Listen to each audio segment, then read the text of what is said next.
What's cracking, guys? Omar Isuf here, back with another video. Got a cool topic I want to talk about today, and that is why are Russian lifters so freaking strong? It's a serious question. If you take a look at world records, when it comes to weightlifting, they've been dominated for a long time by Russian lifters, as well as a couple other countries, but Russian lifters have really been representing for a long time when it comes to weightlifting. If we take a look at also powerlifting right now, there's a lot of really strong Russian lifters. And keep in mind, Russia as a population probably has half the population of America. So why do they have so many damn strong lifters? Taking a look at powerlifting recently, if you think about it, the highest squat with wraps is held by Andrei Monachev. That's the raw one. The highest raw bench press is held now by Sarachev. He recently beat Eric Spoto. If we take a look at the deadlift, if we take a look at, body weight ratio or just some really strong pullers, there's Andrei Belayev. There's a lot of ridiculously strong Russian lifters. So what is it? Is there something in the water? Is it what they take?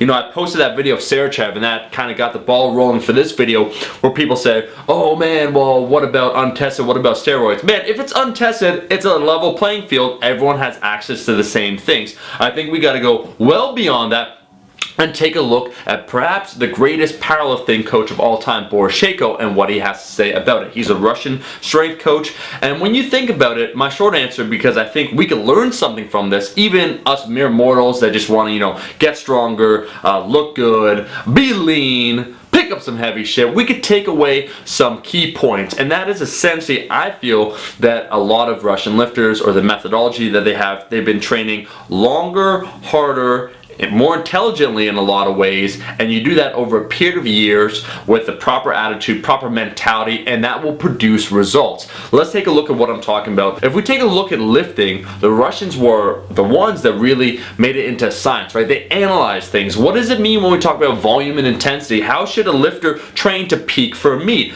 to peak for a peak performance, right? To perform the best at a particular meet. They turned it into science by analyzing these results. They analyzed every single detail, and that's why a lot of the training methodology that we now use is inspired by Russian methodology from back in the day. They really took the time to try and learn everything there is to learn when it comes to performance, human performance, when it comes to strength movements, and that's a huge factor. If we combine the level of interest they had when it comes to learning about lifting, and also the fact that when it comes to Russian lifting, or in Russia, they actually have school systems where they try and analyze those that excel. There are incentives for people to perform better, for schools to perform better, and then they're involved in a system where they take the best lifters and then they're professionally coached by good coaches. Over time, that produces phenomenal lifters. There's that system. If we think about it here in the West, we have a similar system, but it's for football, right? All the best players in America that have the best athletic potential go and play football. That's because, there's millions of dollars that they can earn. The same thing can be said in Russia when it comes to systems. They don't earn millions of dollars, but they have that system for trying to analyze the best athletes. So you have top tier science, programming, methodology. You select the best lifters over time, analyzing who's really, really good. And then Boris Shaiko would also say it comes down to mentality, the culture, right? The discipline that the lifters have. And that comes in part because it's a point of national pride. People are invested in it. People watch and are interested in weightlifting, in a way also to powerlifting, so they want to perform well. Russian lifters are interested in placing first. It's not about second. As Ricky Bobby said, if you're not first place, you're last. Well, Dick, here's the deal. I'm the best there is, plain and simple. If you ain't first, you're last. They try their hardest, and it's not just about oh, I'm gonna give it a go. They treat this like a career, like the thing they're doing. It consumes them, and I think that's a good thing. If you want to become good, right, you have to have, in a way, obsessive behavior. You have to be thinking about these things. You have to dedicate yourself 110%.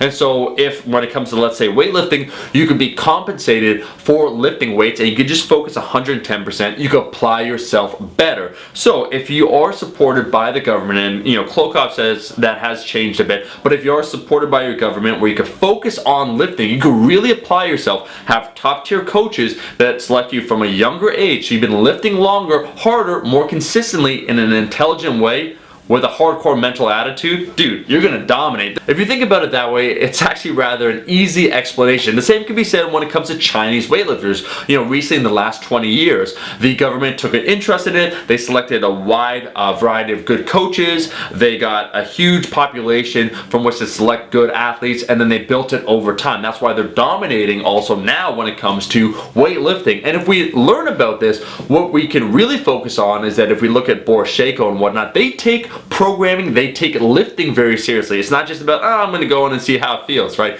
They take an interest in the lifter when it comes to a long-term sense of the word. It's not just about one competition, one meet, one goal. It's lifetime. What can this lifter accomplish? And so there's a lot of smart things that they do. If you also take a look, Sheiko is an advocate of volume. A lot of Russian coaches are an advocate of volume. A lot of their lifters are pretty damn durable. They don't just get into the sport, get injured out quickly and leave. A lot of these lifters like Sarachev, Milanachev, they've been lifting for a very long period of time, very intelligently as well. You know, that echoes back to some of the stuff that Jeremy would say when it comes to 70 to 80% of training to build good volume, build good technique. They focus on things like technique, building volume, making sure that you peak correctly, recovery. Every single facet of training has been already analyzed. They have top coaches that help them out. So for me personally, I mean, this video in a way is just an excuse in part to show some really damn awesome lifts. What do you guys think? Why are they so strong? Post in the comments section below. That's it, guys. That's a video. I hope you enjoyed the video. If you liked the video, make sure to like the damn video, and I'll be seeing all you guys, my rascals, in that next one. Peace.